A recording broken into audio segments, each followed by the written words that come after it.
Hello and welcome to the Heresy Lodge. I'm your host, Dylan Cooper, the Constant Coast over here. Gavin Franklin. Guys, we are here this week to preview Ruinstorm by I Dave made it. Annadale. I made it all the way to this week. He did. I mean, we saw how he was last week. He was looking rough. I'm just really hoping that there's somebody out there that's like binging a few episodes in a row. And they get to that one and they just play this one. They're like, oh, he's alive. Oh, thank God. I was really concerned. What a switcheroo he just pulled on us there. There's his IV bag set up behind you. Yeah, I think it was so like the next morning I go to play. Because I'm like, how bad was that? So I go to play it. I'm like, oh, this is the worst thing I've ever heard in my life.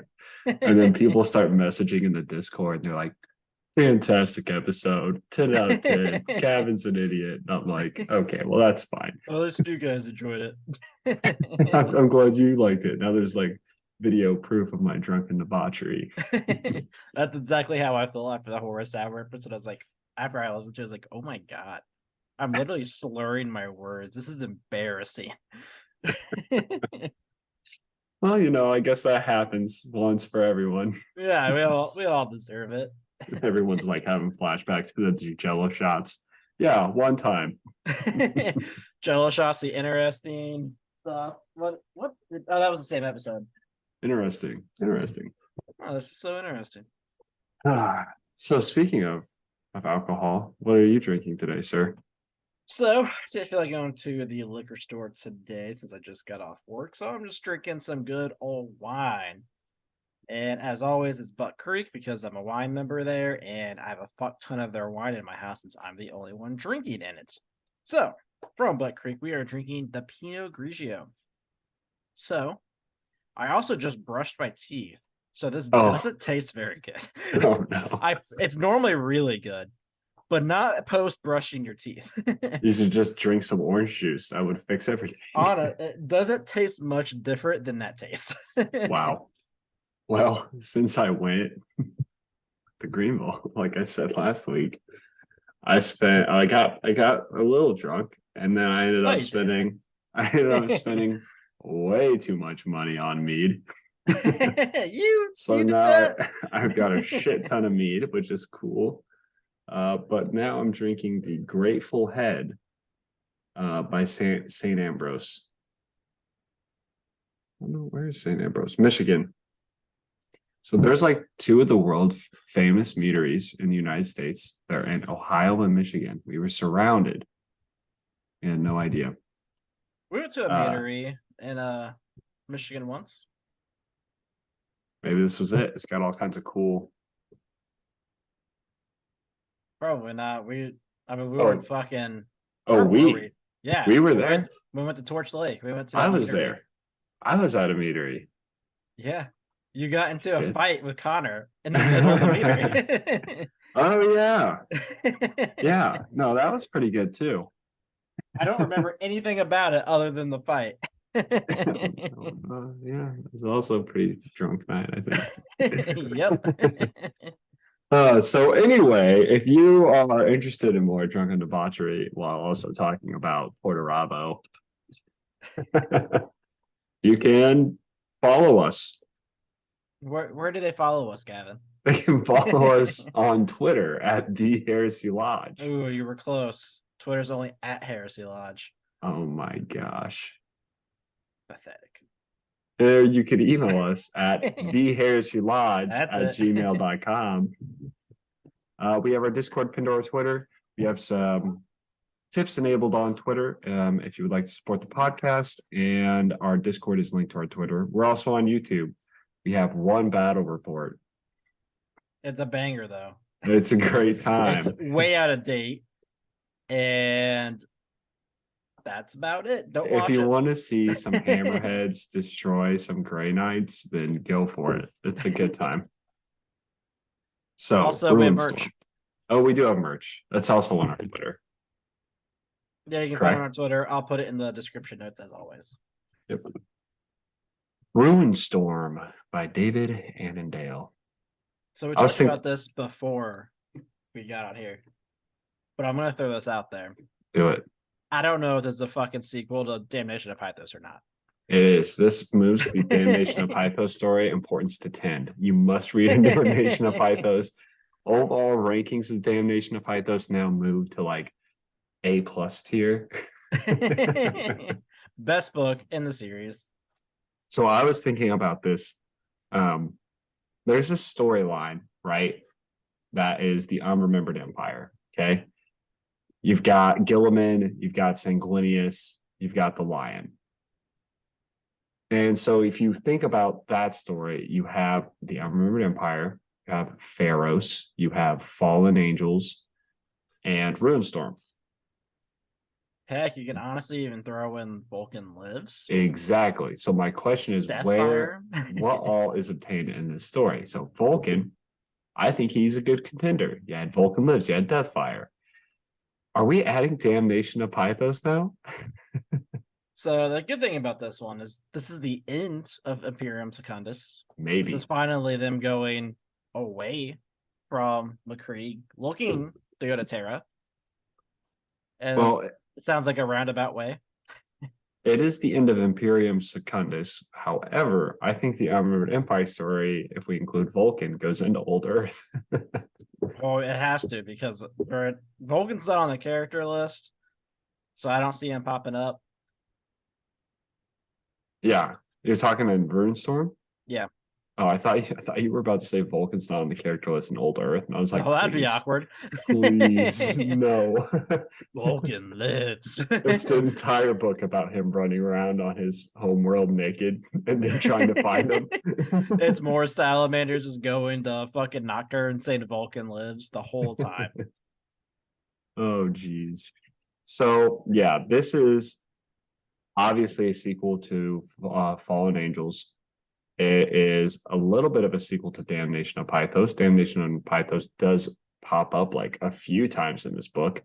What's interesting is Damnation of Pythos kind of sets up how crazy the world is, or the galaxy is, because the shit that happens in Damnation of Pythos, you're like, wow, what a one-off event, and then Ruinstorm is like, nah, that shit's like every day now. Yeah, and there's a lot of callbacks from Damnation of Pythos, so I wouldn't say a lot. There's a couple, like the Davinites appearing and all the like beat up ships that they had. You have a Davinite this is a Damnation of Pythos. This is from Fear Tread. There's the Davinite for the Cygnus Prime stuff. Yep. So a lot of things from Davin are reappearing, which we heard from in Damnation of Pythos. The Atticus, the Iron Hand, is mentioned in here that he's disappeared. And we know that there's some fucking demon on a bone motorcycle running around. Bone motorcycle. I'm pretty sure it's actually a spaceship, but I'm imagining him running around like a fucking motorcycle, like shit. What's that Marvel? Yeah. Is that Hell Rider? I don't think it's Hell Rider. It's Hell something, right? It's not Hellboy. Ghost Rider. Ghost Rider. That's it. I'm imagining Ghost Rider through fucking 40 or 30K right now. It's definitely the Nick Cage version too. It's just Nick Cage. Yes. Riding around. Nick Cage is perpetual, confirmed. He likes to summon demons and do weird shit. This honestly makes sense. Yeah, where do we even start? The problem is we're at a culmination in the story where like you could go to almost any piece. So I think we start, you know where we start, Dylan?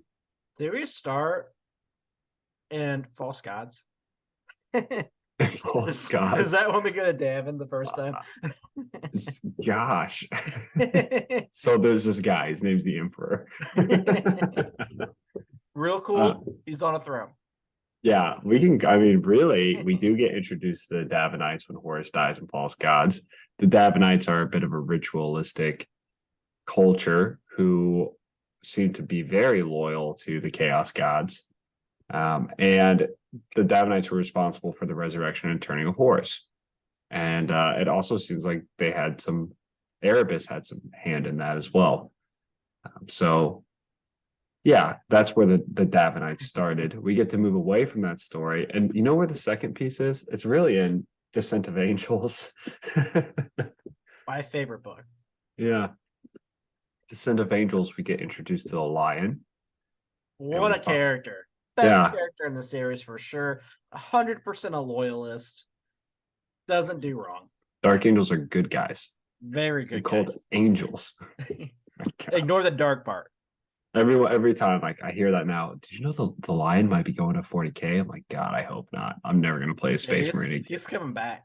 Oh my gosh. It's gonna be great. All the freaking people that suck the Lion's dick is gonna be out in swarms. We're gonna be like, have you read the lore? And like, he is so fucking loyal. He would suck the Emperor's dick. And we're like, okay, well, you'd also like I know I was there if you thought it would give him the fucking title of War Master. So yeah. I think I have never had a better reason in history than to start a Night Lord's army. Man, if I ever play Horus Heresy, I am building Night Lords. Yeah, it's like, hey, the Lion model just got released. Fantastic. This is a Kit Bash Sevatar. Can't wait to kill him. Don't even need curse. Just give us Sevatar. Speeding up along this process a little bit. I don't think I want to go through Fallen Angels or Descent of Angels, but what? Those are the two best books. You just got to know that the Lion's there, and there's some problems at home. Introduce you to a character named Nimiel, who is actually an important part of the next part of the story, where the Lion just murders him because he said, "Hey, I don't think we should use psychers." Because the Emperor said so. Yeah. So the Lion gets a hold of an ancient piece of technology called Tacholcha. Dude, every time I read it, I'm like, yeah. Yeah. He gets a hold of some ancient piece of technology where he like fights Typhus, basically. He doesn't really fight him, but he's able to get that. And it is a teleporter. It's an insanely powerful warp drive. It's some sort of demon entity that talks through a child puppet. Yeah, so one thing about this thing is this whole time I thought you could just kind of do whatever the fuck you wanted. Mm-hmm. But apparently there are blockers now. Limitations. I mean, you've got to. So it was fine to get the McCree, but it's impossible for him to get the Terra in one jump. I don't know. Something about it just seems like random, like, oh yeah, that seemed like super OP, so let's like turn that down a minute. Yeah, it kind of seemed so in the Primarchs novel is what we're talking about here. The anthology and not fucking the Angel Primarch novel. Yeah, not the series or not Angel, of the Primarchs. Lionel Johnson. Yeah, not the Lionel Johnson Primarch model. In the Primarch novel called Primarchs, this is when he gets that teleportation thing, and it makes it kind of seem like he chose not to go to Terra, that he chose to go to Macragge. Which is confusing. Very confusing. Should I go protect the Emperor, or should I see what the fuck Gilliman's doing? Even though I don't really like that guy. But while he's, what is he doing out here in space? Is he there to get the artifact? No, the artifact was just a side quest. He was getting the shit beat out of him by Conrad Kurz and the Night Lords. So right before they make the jump, it's revealed that Conrad Kurz sneaks his way onto the ship with a bunch of people.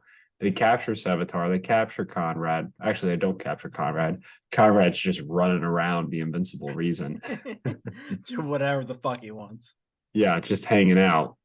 And the Lion's hunting him as they teleport to Macragge. So that's kind of the backstory to the Lion and Conrad Kurz, except Conrad Kurz, at the same time, before all this, is also torturing Vulcan, who presses a button on a hammer that he was going to give to the War Master and then teleports to Macragge as well. And goes flying through the fucking Macragge's atmosphere and through the dirt and is disintegrated. Perfect gift for Horus. Great joke. Love it. So then you have Sanguinius, who's like blowing up planets. That shit, it ain't supposed to do that. Yeah, he's fighting planets, fighting like fences. There's like inanimate objects coming to life, and they're like punching sidewalks and signs, and it's fucking crazy. There's a moment in this book where there's like a tiny planet, and I immediately was like, He's gonna blow that shit up. I don't care what happens. He better blow that fucking planet up. It's the smartest thing to do. It's easiest. Like, why? Yeah. Like, oh wait, we need ground forces. We got like missiles that are the size of the planet. Why don't we just like use one of those? A lot of missiles. But you have to have ground fighting, or else you can't justify all the swords that everyone are carrying around. Wait, should we quit making swords? Should we just make missiles? Please. What if we turn our sword factories into missile factories? We have more bullets. Watch this. Here's a gun far away. Okay, check it out. Here's a sword far away. It doesn't do anything. Up close, the gun is still effective. Now watch what happens when we do it from space. And it goes flying through a planet's atmosphere and how much speed it gains. Now what happens when we use a sword? See, nothing. We can't cut that planet in half, but boy, we can blow that bitch up. We sure can try, but it's not working. Angron's like, I'll cut the planet in half. He starts digging himself into the ground. Angron's literally just like 6 miles deep. I'm getting in there, Dad. It's literally something he does at one point. He goes like 6 miles underground by just chopping at the ground. Doesn't that happen in Betrayer? It happens in Betrayer. That's what I'm saying. It is like upside down at one point. He's like, fuck, where am I? I don't even know which way is up. But I'm gonna cut this planet in half. I'll fucking do it. I ain't no pussy. So Sanguinius is blowing up planets, fighting sidewalks, and he's able to escape after having like a literal WWE cage match fight with some demons. Cowabunga, baby. Yeah. We see Sanguinius punch a keeper of secrets in the face. That was fun. And then he gets out of there, winds up at McCrag. Well, lucky Sanguinius. Yeah, that's good. Not after killing some space wolves, though. That's important. Yeah, I can't forget about Amit and his attitude change. So one thing that's confusing to me, did this ever occur, or did I just forget about this? They were supposed to keep that a secret from Sanguinius. Yes. Did they ever tell him yet? I don't think so. Okay. At least I haven't mentioned it. Also, what is Dante born? Way later. Because man, they made it seem like the Solinor. What? Go ahead. That the like person that was like the stand in place of Sanguinius. Solinor, yeah. Okay, yeah, he seemed very what I would imagine Dante. Well, they talked about who it was, or they gave us two options in a short story. Oh yeah, fucking forever ago. Yeah, it was Ascalon was like, now you two fight to the death, and then the other one put a mask on. Was what happened. Or Sanguinor is what it's called, not the Solinor, Sanguinor. Yeah, so it wasn't Dante. It was one of like I have no idea who it is, but it was one of the Sanguinary Guard. Yeah. But like at one point like, he's like super fast and it's like it's like he has wings. It's like, is this that supposed to be like reference to Dante? Well, Dante doesn't have wings either.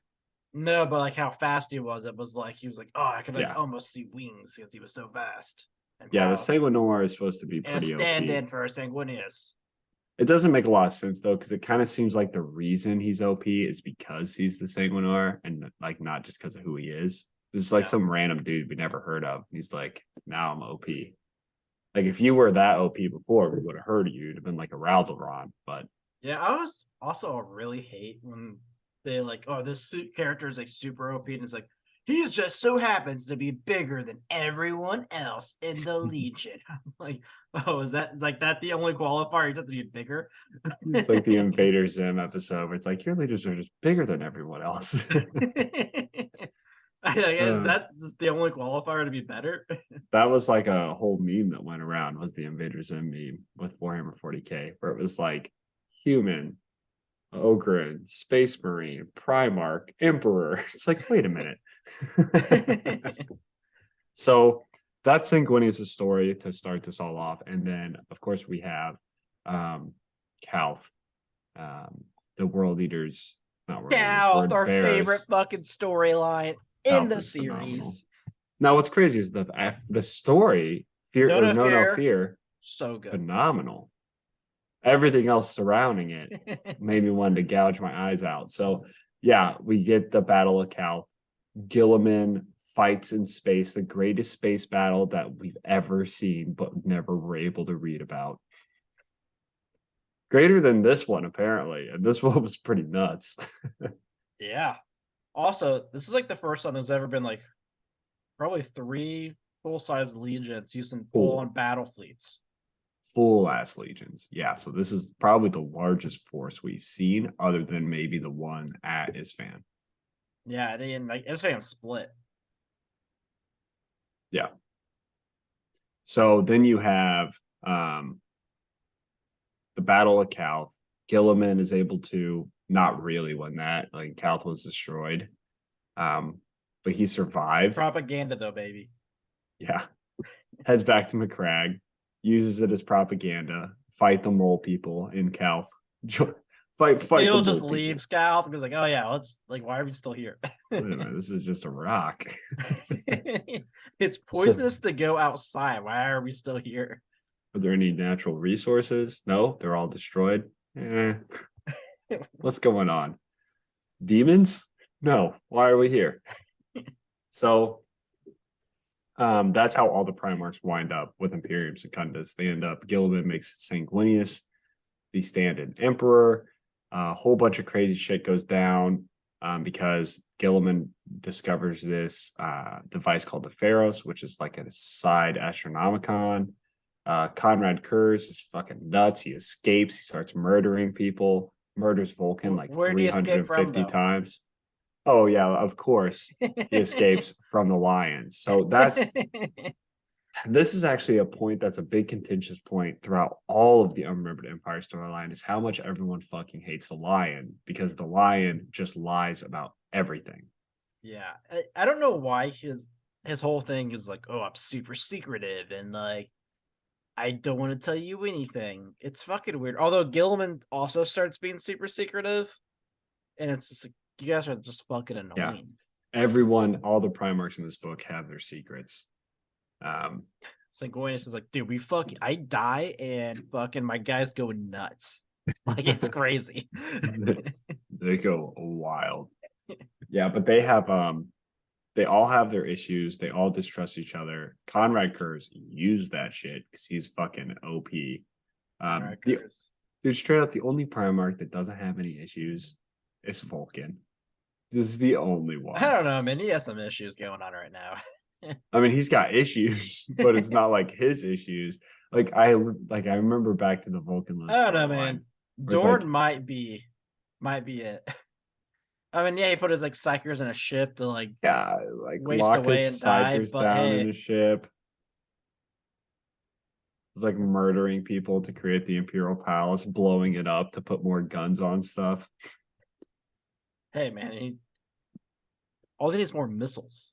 Vulcan killed an Eldar child one time and has been crying about it for 50 years. And you have Conrad Kurz who's like cleaning off his blades. Complaining about that shit online still. Like, god damn. Yeah, guys. I hate that.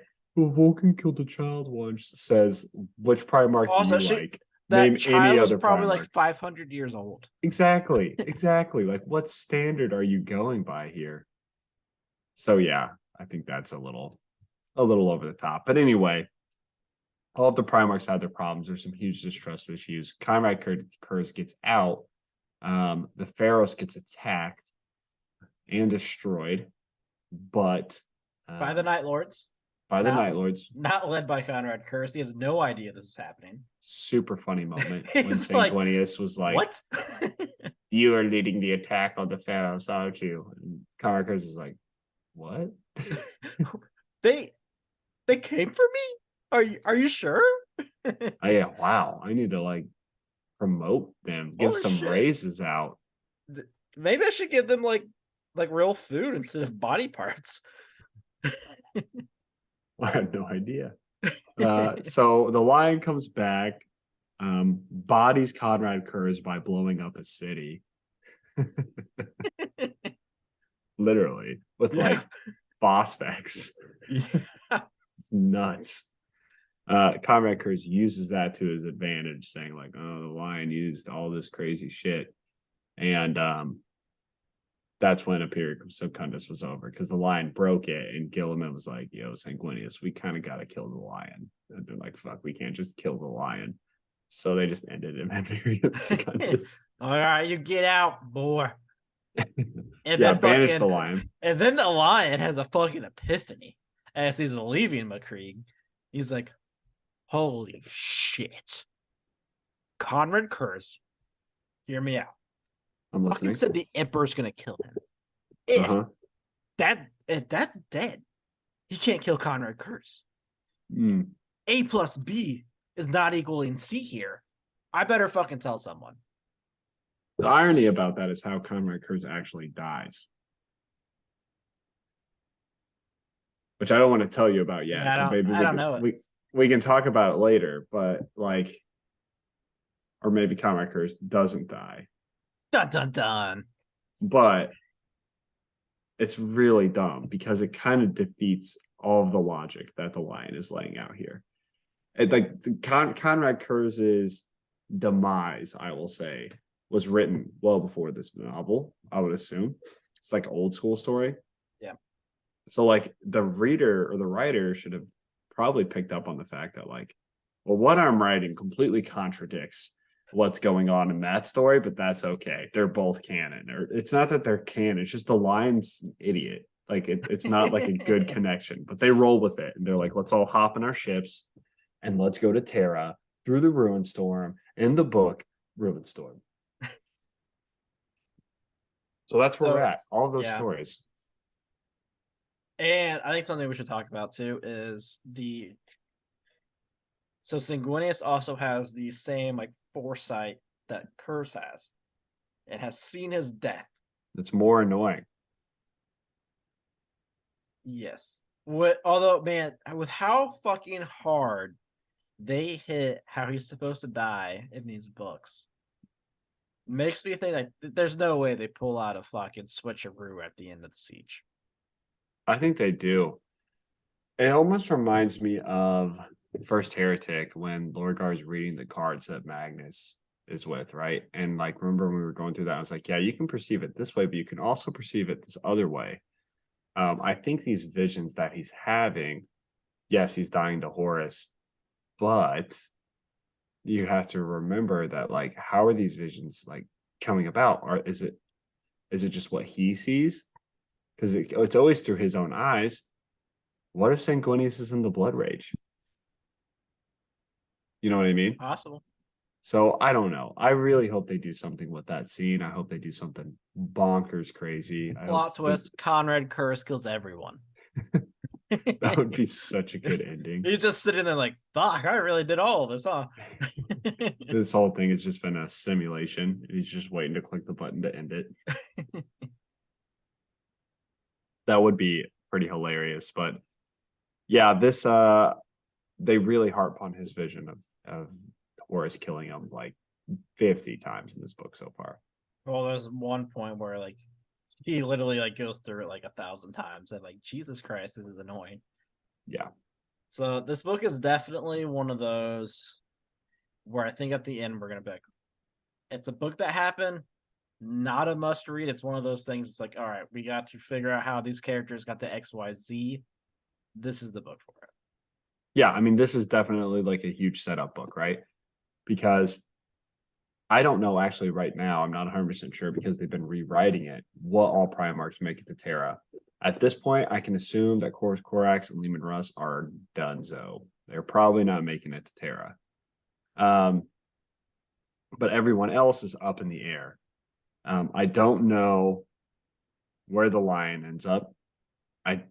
I honestly, the only other Primarch that I know makes it to Terra is Sanguinius. We see him on all the covers. So the question is, obviously he makes it to Terra. He fights Horus. He dies to Horus. Yeah. So the question is, how do we get Sanguinius to Terra? I have no idea what happens to Gilliman. So there's going to be a lot revealed in this novel, but the question is like, how does it get revealed? Who makes it to Terra? and how is the story? So far, I think it's really over the top sometimes, and other times it's incredibly underwhelming. Like there hasn't been like a good in between. Yeah, the one thing that I have, so just to preface this, I have not enjoyed this book at all. Mhm. I don't like how it's written.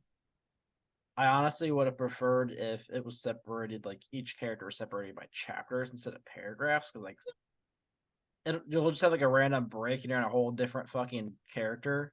Like, what is Yeah, the breaks happening right seem now? very extreme.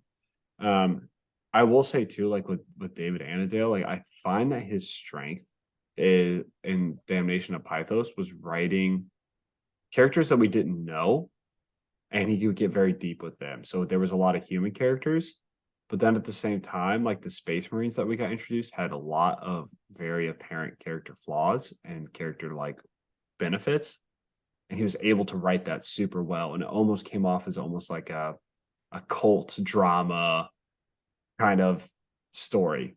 Where this is he's dealing with three already written about Primarchs with already established characters, with already established flaws that you don't want to harp on too much. And now it's just that's just all it is. It's just these demigods and how silly they are. And then they go and fight with toothpicks instead of blowing up a planet. Like that is that's what this book is. Um, it's over the top It's and very underwhelming at over the the same top. time. Like just constantly like too much happening that I can't follow it. Yeah. Like there's fucking like random there's like a giant ship in fucking in the warp, but they can like board it, but you can't get out of a ship in the warp. So that part's fucking just confused the shit out of me. Yeah. Maybe I don't maybe I haven't gotten to that one because at the is that at the end when they're leaving? Well, the whole fucking giant thing. It's in the Oh, warp, yeah. Wait, right? are you talking about like the big no, that's out of the warp. That's in our space, but it's coming from the Oh, warp. You're okay. talking like the solar system wide ship. Yes. Yeah, that was ridiculous. Like when they came up, like there's a wall, it's as big as a solar system. I was like, that's too big. Yeah, there's That's too big. the like the Do something scale of smaller. everything is like too high in this book. Yeah. Like you have Like, three full fleets like shooting this ship that's too fucking big, and like we only got 5,000 miles through. I'm like 5,000 fucking miles is a lot. Jesus Christ. Yeah. But it means like nothing because the ship is so big. And then you're like, okay, I'm trying to like understand this in a way that it makes sense in my brain, and it just doesn't. Nope. So, because like this, what is the sun doing? This is It a has to have solar a system. whole fucking gravitational pull or something because it's so Yeah, big. you'd think like these planets would just be running into it because the ships are running into it. Like it doesn't make any sense. And it's Yeah, like people give Damnation of Pythos like so much shit. I consider Damnation of Pythos so far quite a bit better than this. At least I could quite a follow bit. Damnation of Pythos. Like he did his characters very well. Like here, everything's just so over the top that I'm like, oh Yeah, my god, what is happening? all of it was taking place on a planet with like these crazy carnivores. They were eating each other alive, and it was just this crazy bloodbath. And it really came out almost like what's that? What is that like cult movie that came out not too long ago? Where they go to like a cult in Europe. Summers or I can't remember the name of it off the top of my head, but like Cult they're in Europe. yeah, they're like pulling people apart. There's like old people jumping off of the cliffs I have because not seen oh yeah, this. it's crazy. I mean, it's a really like famous movie. But yeah, they like murder people for all this crazy stuff, and that's what Damnation of Pythos remind me of. This one is more like Midsummer, is what it is called. Midsummer. So Yes, yeah, yeah. yeah. But this book is just okay. There's a boat or a ship in space, and it's the size of a solar system, and then they break through 5,000 miles, and then they just like fly underneath and fight on a planet, and also there's a Raven Guard guy there. It's kind of like what But it also, feels like, like. they'll be in the warp. It's like, oh, it's so close, but it's so fucking far away. I'm like, what is it? Is it Yeah. close or is it not? I don't understand what's happening. When they write in the warp, yeah, it's very much like time and distance are irrelevant, so it would be difficult to describe. I'm like, awesome. I I don't guess know I'll what's just happening. imagine blackness. I don't know. Yeah. The thing is, like, I did actually like the Nation of Pythos. And, Mhm. like, yeah, I got over the top, but I got over the top, like, the second half. This starts over the top. And Yeah, it's so that's the hard to keep difference. up Is it's a with. build.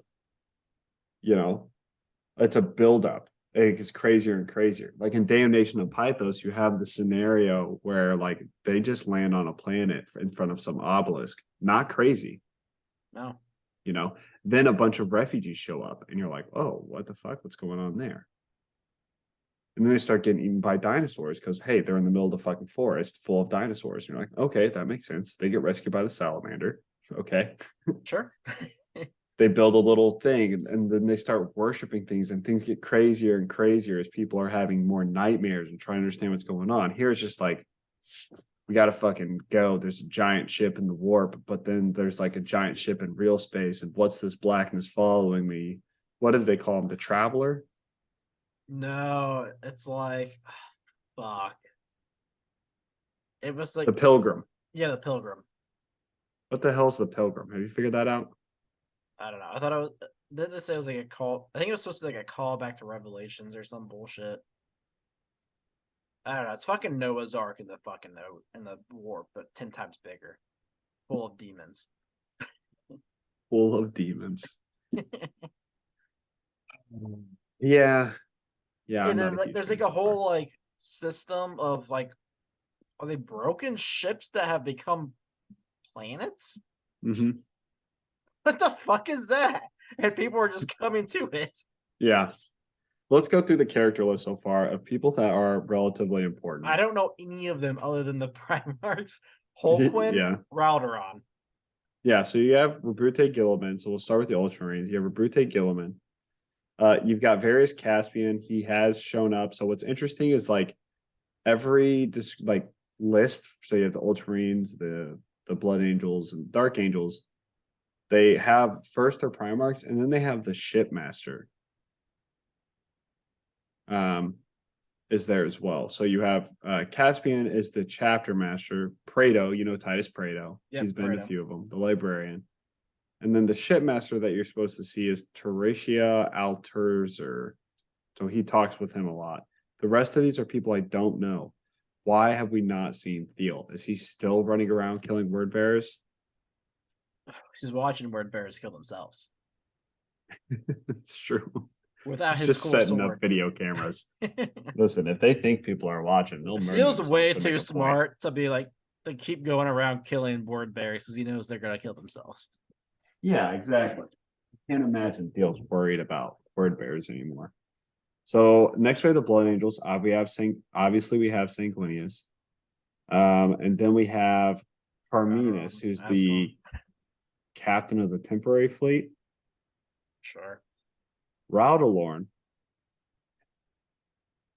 This is one I was curious about. Kano.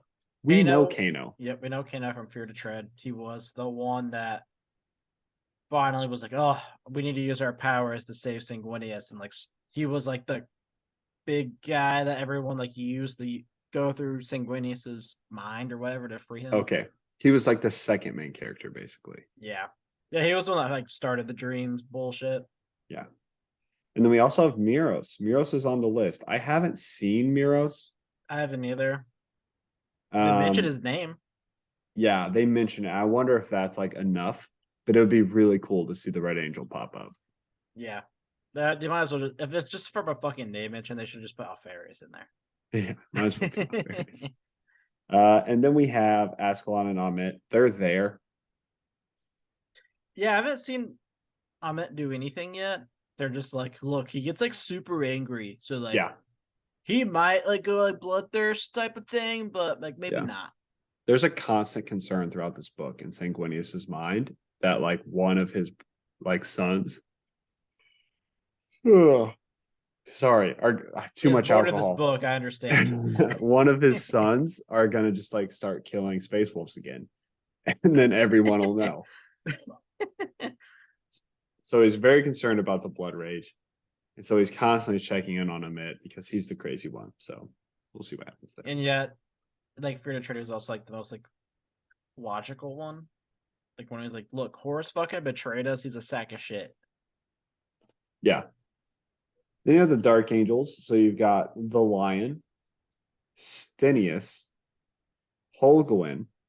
I think my favorite, the funniest character in this book so far is Lady Theriolin. She is the navigator of the Invincible Reason. So the navigator of the Invincible Reason is kind of a joke because they have the Cholcha. Yeah, that's it. So she's like, okay, so you don't want me to do my job? And the Lion's like, yeah, don't worry, we got this. And then like he talks to this demon puppet.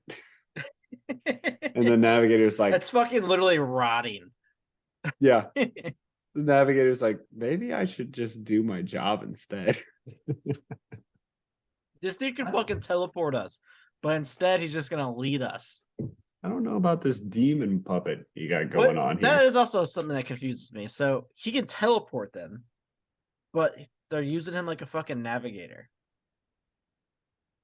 Yeah. I guess it's just because you can't teleport him anywhere. So I think it's like a supreme navigator or something. Really weird. I don't know. Everything seems like bullshit with this guy. This thing. Everything. Listen, Mr. Lion. Everything seems like bullshit with this guy. That's actually Holquin's thoughts the entire book.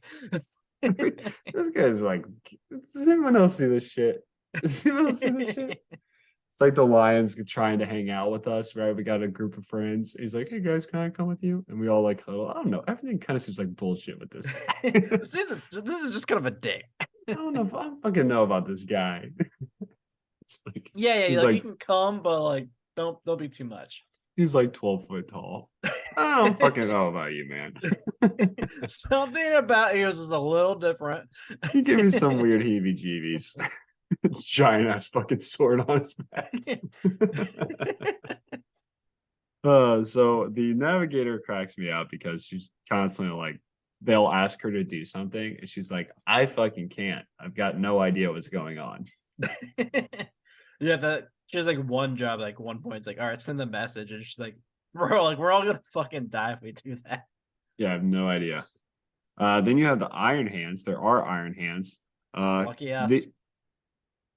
Calibus and Levanus. So the Levanus is a Raven Guard. If we recall, we actually know these two. They were in a short story that already happened. It's the one where, it's the one where they went looking for Atticus, and they came across that ship that Atticus blew up with those mines, and then they got chased through the warp by the Emperor's children, and the Emperor's children landed and found a bomb like that they planted in the planet, and it blew up and killed all of them. It was cool. It was a cool like story. But they're just tagging along. They had like a giant group of refugees that came to them, and then the Lion all like obsessed with the Emperor, think of him as a god. Yeah. And they're like, it's fine. There's some worse bullshit out there. Like, this is fine. Sanguinius is like, are you guys concerned with them worshiping the Emperor? And the Raven Guard's like, dude, I've got like 3 bullets.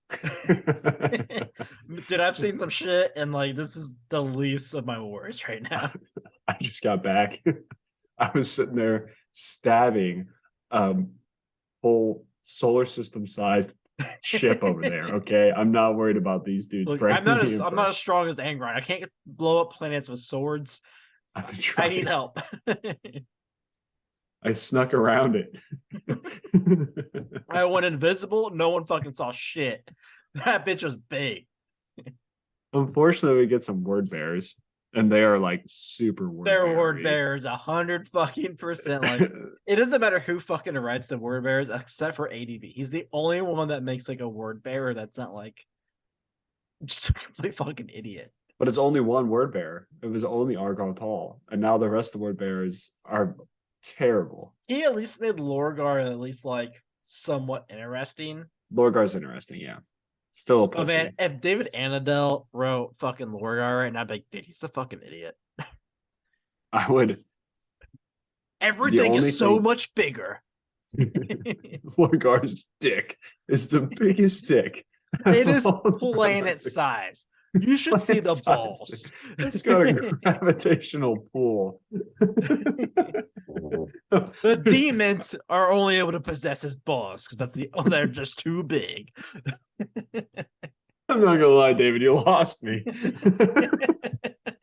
David, why are you just talking about his balls? Because they're so big.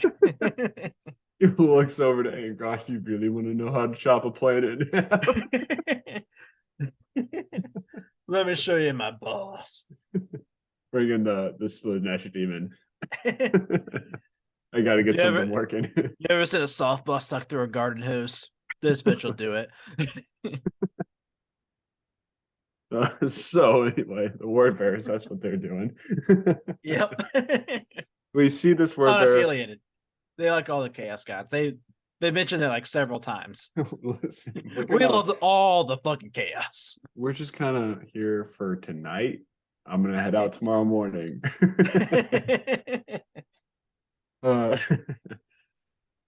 So then we got Tak Duranov. He's the That's word bearer. We know this guy. We've met him before. Have we? Yes. Oh no. He's in another short story. He's in a short story in Mark of Cow. Oh, fuck that book. He's the dude. This up? No, I just kind of because there's a story about how this. Yeah, he was like fighting to become unburdened, but he didn't want to do it, and he kept waiting, and eventually it took him over. I thought he died. No, it turned out to be a simulation. Oh, fuck that fucking Mark of Cow. God damn, worst book in the series. That's pretty bad. It's pretty bad. So yeah, that's how we know that. We have seen Conrad Kurz so far, very briefly. So hopefully we see more of him. And then we have Medeal, the Undivided, who is the demon from Damnation of Pythos. Oh shit. We did get the motorcycle. We got the Nick Cage is making an appearance. Weird. So let's talk to my eyes. Let's talk a little bit about what the Primarchs are hiding and struggling through. And we'll start with the Lion. Always just insecure and he's a bitch. All right, then we'll go to Sanguinius next. Sanguinius is scared that he's going to get really mad. And he keeps having visions of Horus killing him.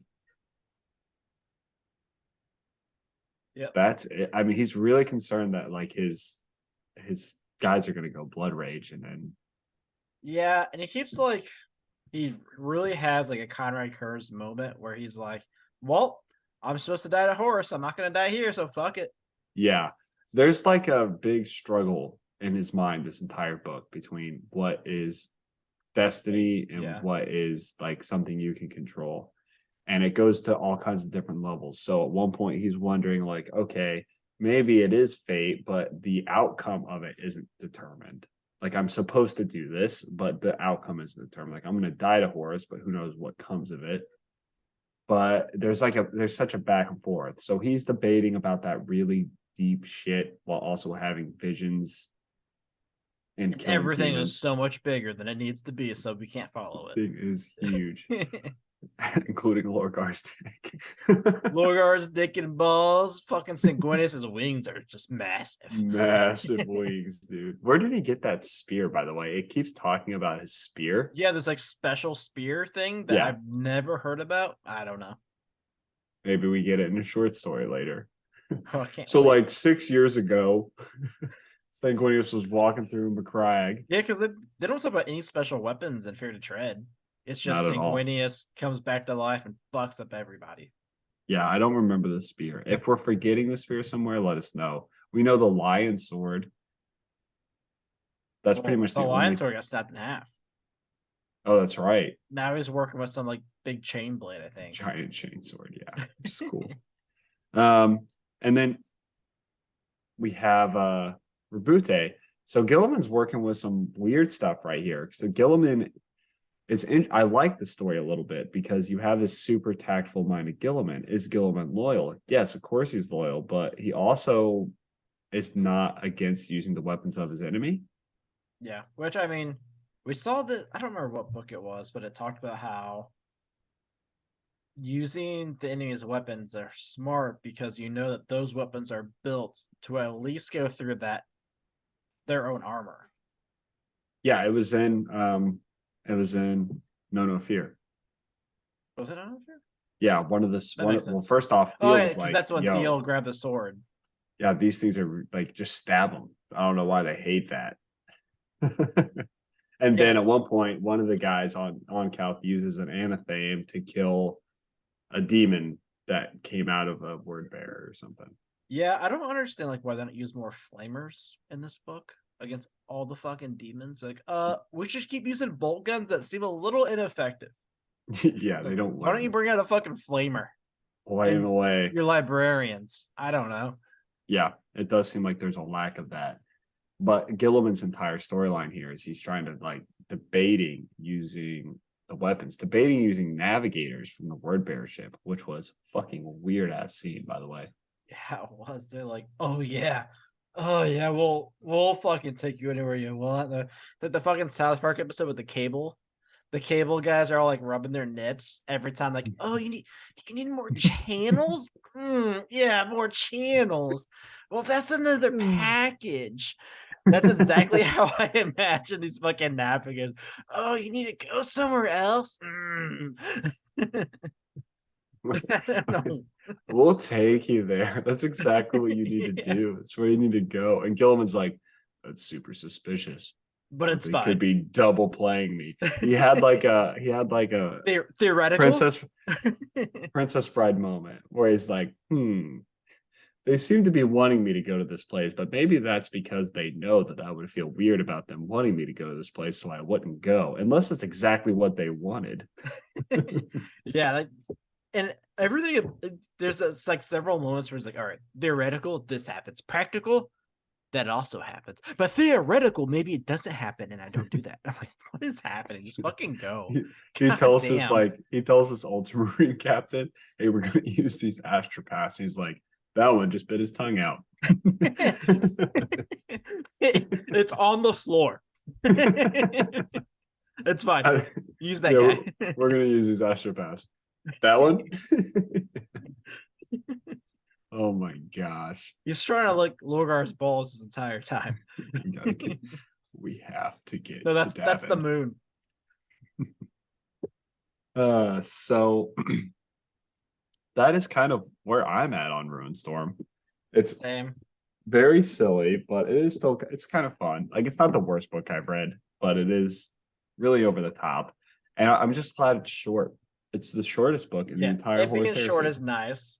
I think if it was separated better, it would be a little bit better. I hate the Chapter by random chapter. breaks in a chapter where, so each chapter goes through the perspectives of Dark Angels, Blood Angels, and the Ultramarines, and it's like, But it's not clear.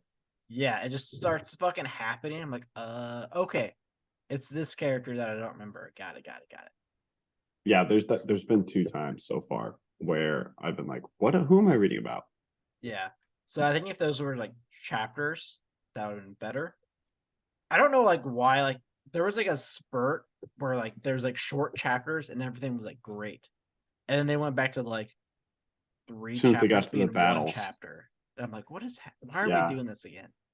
I've noticed this too, is like I'm audio booking, and whenever the battles happen, like they're not super great.